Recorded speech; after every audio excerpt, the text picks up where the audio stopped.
And now it's afternoon.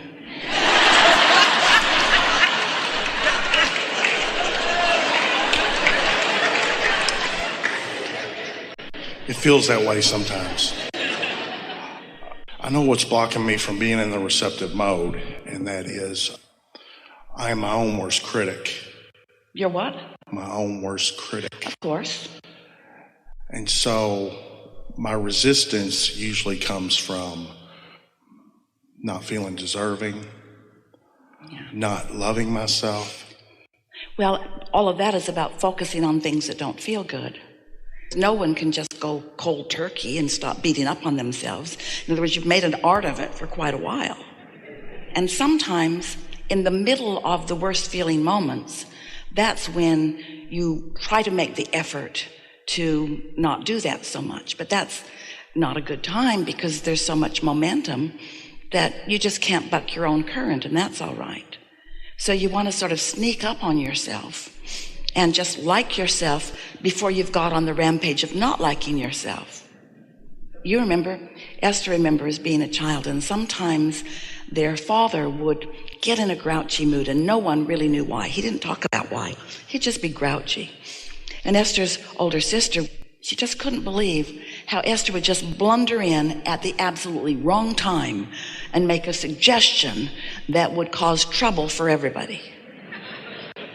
It's like Esther was oblivious to what was going on. She was not sensitive.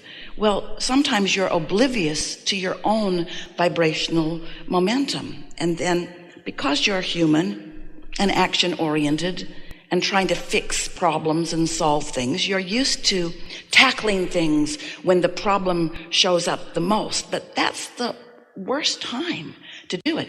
Oh, you can jump in with both feet and you can use all of your action in your words, and you might be able to move it a little bit one way or another, but you can't really accomplish anything unless you're hooked up with your source and really in the receiving mode and using that energy, that leverage of energy. That is the energy that creates worlds.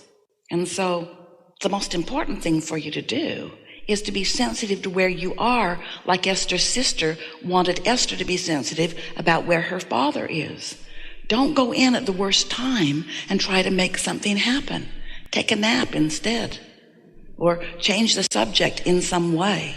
Or our favorite remedy to all things resistant related, is to take 15 or 20 minutes every morning to meditate, to quiet your mind. It resets your vibrational relationship with your inner being. Do you meditate? Yes. When you meditate, do you reach that place where you actually feel detachment? I have, yes. And the way we want to present meditation is not a time to receive inspiration from your inner being. Meditation is the way you prepare yourself for the receiving. And a lot of people get that mixed up.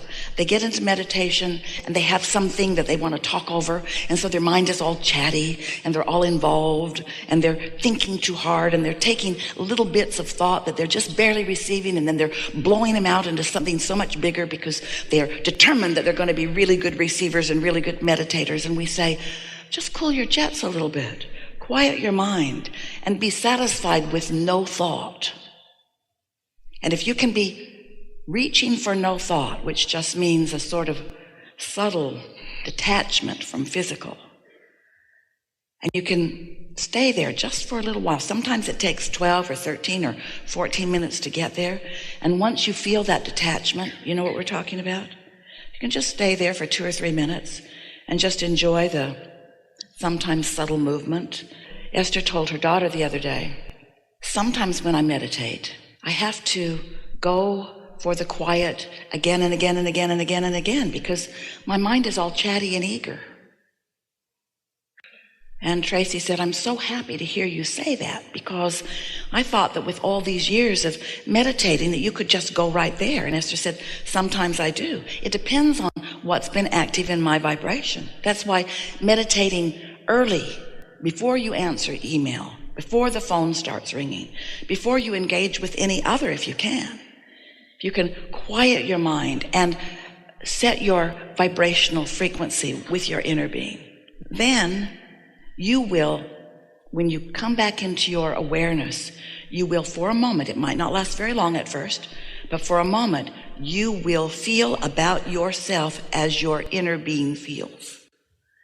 And when you catch a little whiff of how your inner being feels about you, the feeling of love and appreciation.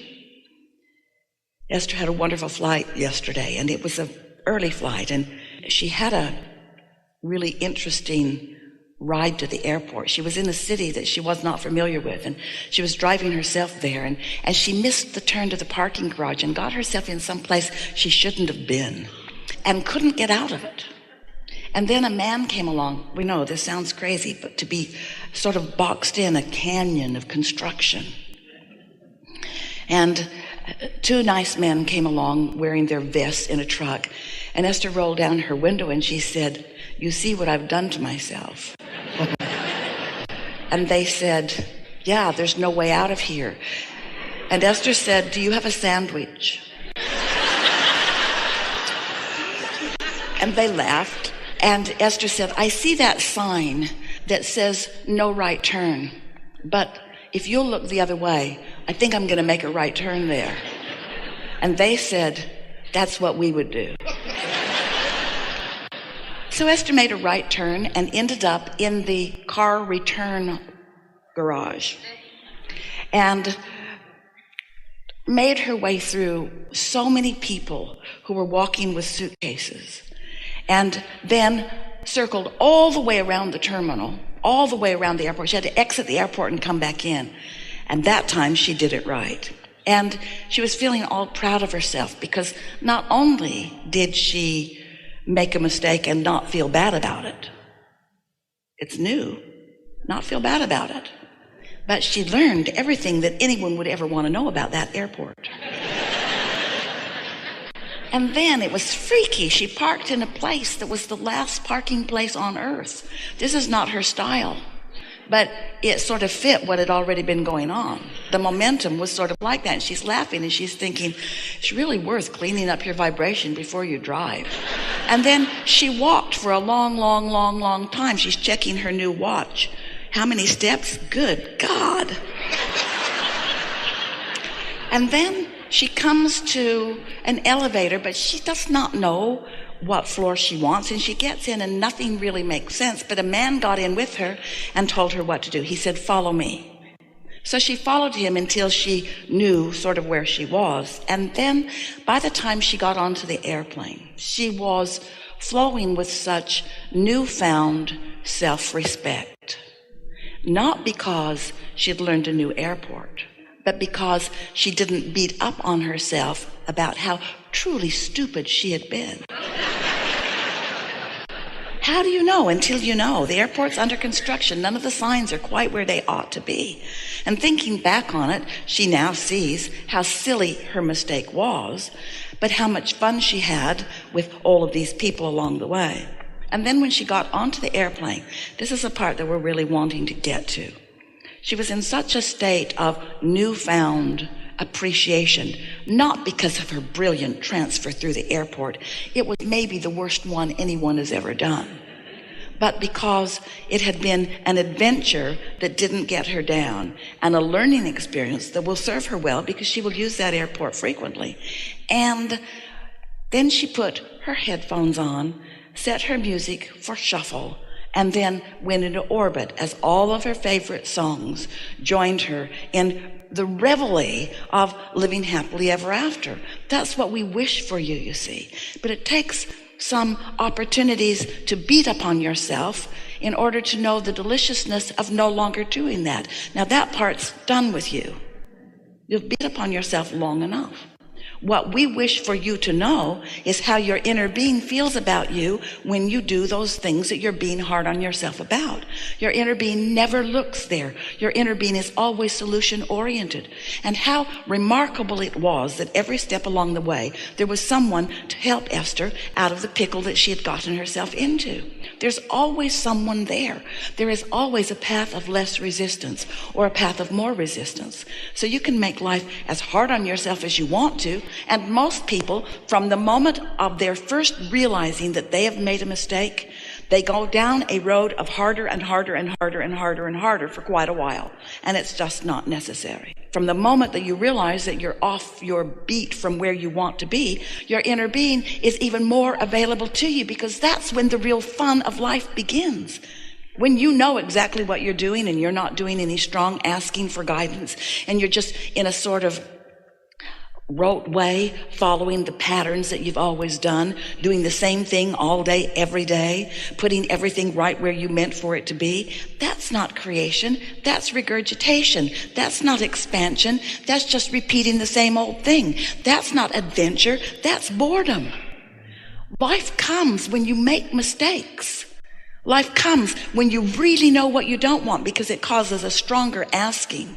And so if you can just get used to, when there's something that you really know that you don't want, to know that the solution-oriented part of you, which is your inner being and the team that is all of us, we're on the case and we're offering suggestions. And there is no life more fun or more worth living or more adventurous than the life that you live when you've made a wrong turn and your inner being and all of your inner being's friends are on it.